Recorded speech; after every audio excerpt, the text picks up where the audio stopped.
তোমায় আমি 3টে কোশ্চেন করব, সেই 3টে কোশ্চেনের ঠিক অ্যান্সার বলতে পারলে তোমায় পয়লা বৈশাখে একটা সুন্দর ড্রেস গিফট করব। রেডি? কোশ্চেন নাম্বার 1, জামরুল গাছে কি ভীমরুল বসে?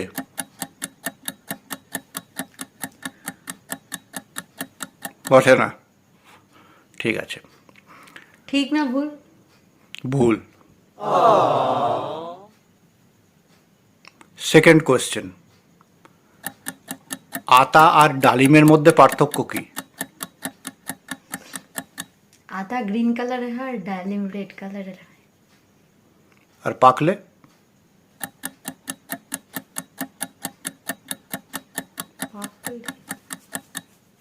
তাই না?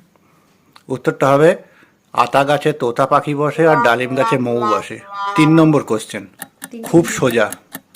তুমি যদি এটা বলতে পারো তাহলে তোমার গিফটটা 100% পাবে। 3 নম্বর কোশ্চেন হচ্ছে, ডাব গাছে কি নারকোল হয়? তুমি শিওর? ডাব গাছেই নারকেল।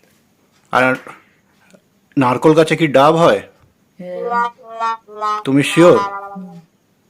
ঠিক তো? আচ্ছা, ঠিক আছে। তাহলে তোমার পয়লা বৈশাখে একটা সুন্দর ড্রেস গিফট করবে, দুটো উত্তর ভুল দেওয়ার পরে। ঠিক আছে, কি গিফট মানে কত টাকা?